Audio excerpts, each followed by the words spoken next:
Okay, let's talk about the minefield of buying a DJI drone in 2023. It's fair to say that every year there are more and more options than the last. So in this video, I'm going to talk about what I think would be the best DJI drone for your money going into this new year. There will be 5 categories, starting with entry-level drones, then intermediate, advanced, FPV, and finally enterprise. There's a lot to cover, and if you already know which category you're looking for, please use the bookmarks which will be provided. So without further ado, let's get into it, and also don't forget to hit the like and subscribe button. Keep an eye out for all the content we've got coming up for you this year. Okay, so you're looking to buy your first drone and you want the perfect entry-level, easy on the bank account solution. Well, as of now, there are 3 options from DJI. Your cheapest is the incredible Mini 2 that comes in around £549. Then you have the newly released Mini 3, which comes in at £678. And finally, the Mini 3 Pro, which comes in at £868. All the prices in this video are based on buying the drone with its basic controller, as well as a Fly More kit that is something you'll definitely need. Your Fly More kit gives you an extra 2 batteries, a bag and spare propellers. If you already own a DJI drone and are looking to upgrade, then it's important to remember that some of these drones can be bought without the controller.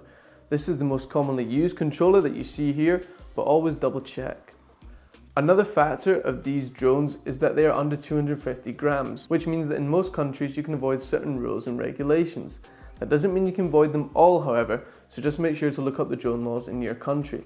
So keeping this in mind, if you are aware of this rule and are looking for the best sub 250 gram drone, then the Mini 3 Pro is the one for you.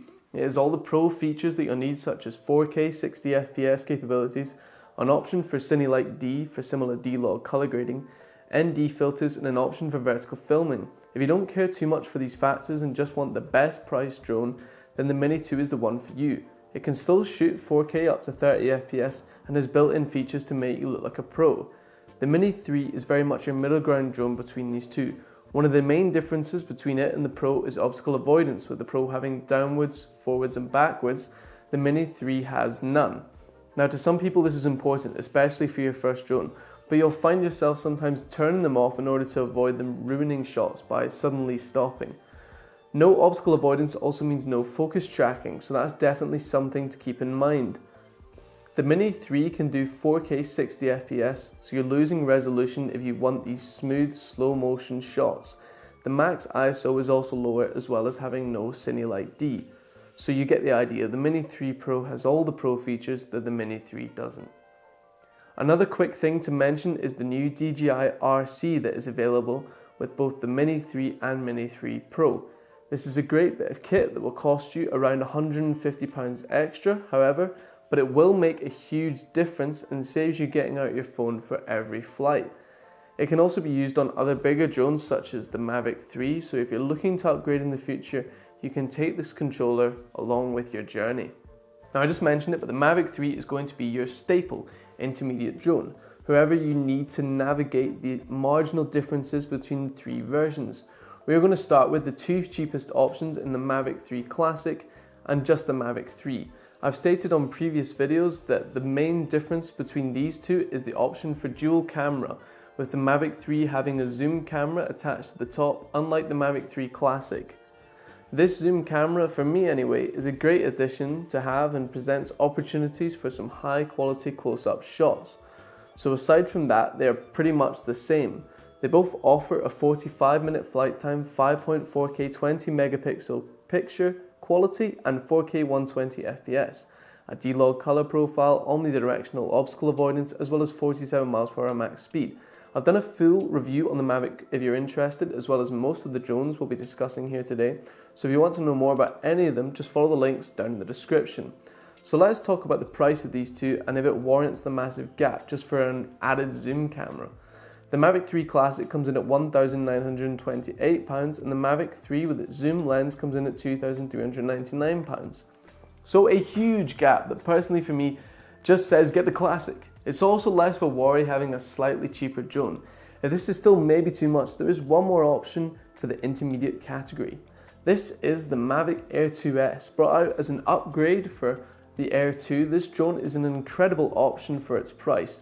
I wouldn't be surprised if it's discontinued soon and they bring out an Air 3, a lot like the Mavic 2 Pro's been completely stopped, so it's worth considering getting. It has a 31-minute flight time, can shoot 5.4K 28 megapixels at 30 FPS and 4K at 60 FPS. It doesn't have a big sensor like the Mavic 3's Hasselblad, only people like you and me will really be able to tell the difference. Perhaps struggles more in low light or picking up shadowy areas compared to your Mavic 3 as well. One other factor to consider is it doesn't have omnidirectional obstacle avoidance. There is no sideways sensors, so just make sure to keep that in mind if you are thinking of picking it up. As well as this, the wind resistance isn't quite as good, but you're looking at a 3 mph difference with the Mavic 3 Classic being able to handle up to 27 mph gusts and the Air 2S only 24 mph. The Air 2S comes in at £1,169. If it were me and I was looking at drones in this price range, then I would go with the Mavic 3 Classic personally. That 45-minute flight time, along with its high quality Hasselblad sensor, really is a no-brainer. For the most advanced camera drone DJI can offer, you really have two options. The first is the Inspire 2, a piece of equipment trusted by high-end drone users for just over 6 years. It's sort of like when people really like the look of old cameras, the Inspire 2 is a bit like that, they don't want to let it go. Hence why DJI haven't quite upgraded yet.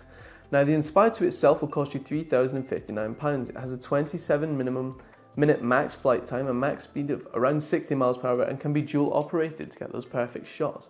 However, the real money is all in the payloads. You will have two to choose from. The first is the X5S, which offers a micro four thirds sensor and equivalent to some of your best DSLRs out there.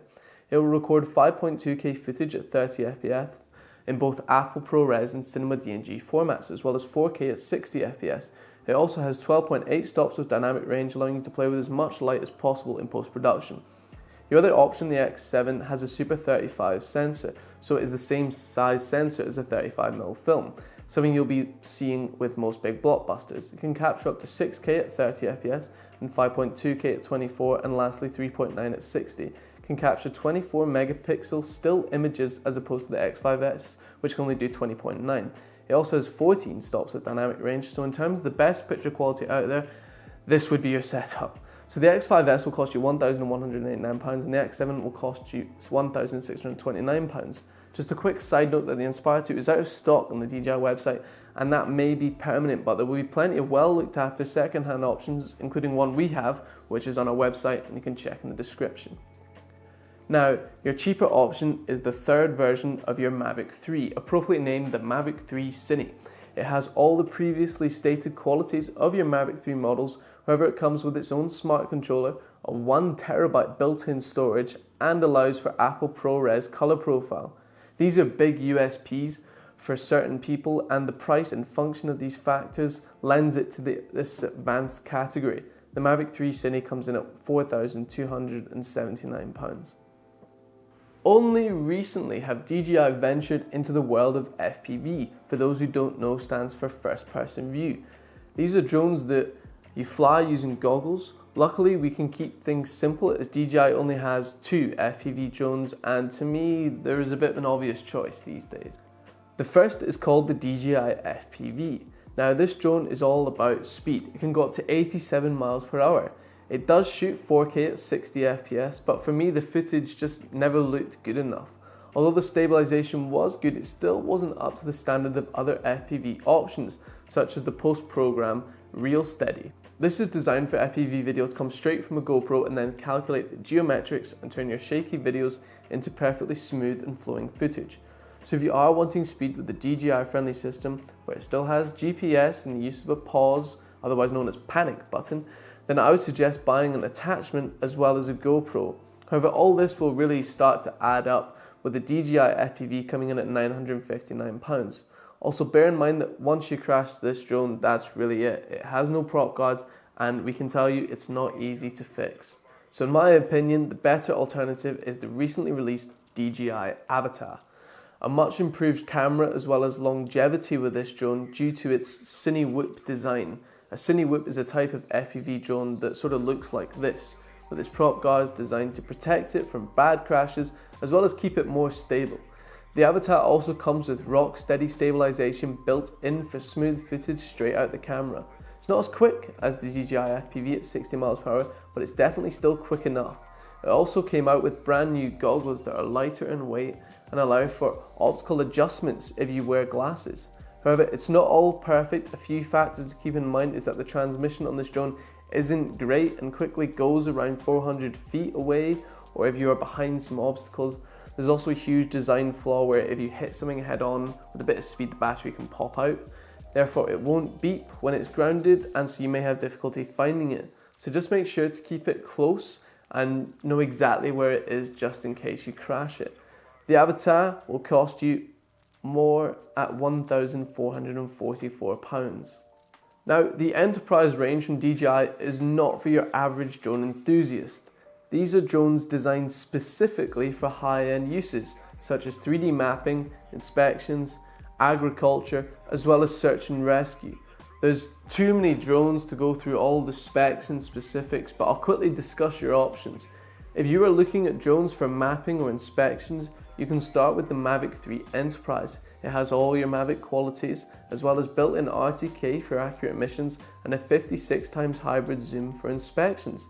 If you want the best in the business, then the Matrice 300 is the one for you. This drone has an IP45 rating against water and dust, so it's durable in the elements. It has multiple payloads that offer exclusive functionalities for your specialist needs. If search and rescue or anything similar is what you specialize in, then the Mavic 3T with its thermal lens is a great consideration. But if you're looking for something to battle the elements, then look no further than the M30T. We have personally worked with mountain rescue teams across the UK to train and set them up with this specific drone. It offers 4 cameras in one, including a wide angle, laser rangefinder, 120x zoom and a thermal, all encased in an IP55 rated design that can fit in a backpack. This is drone technology at its very best right now.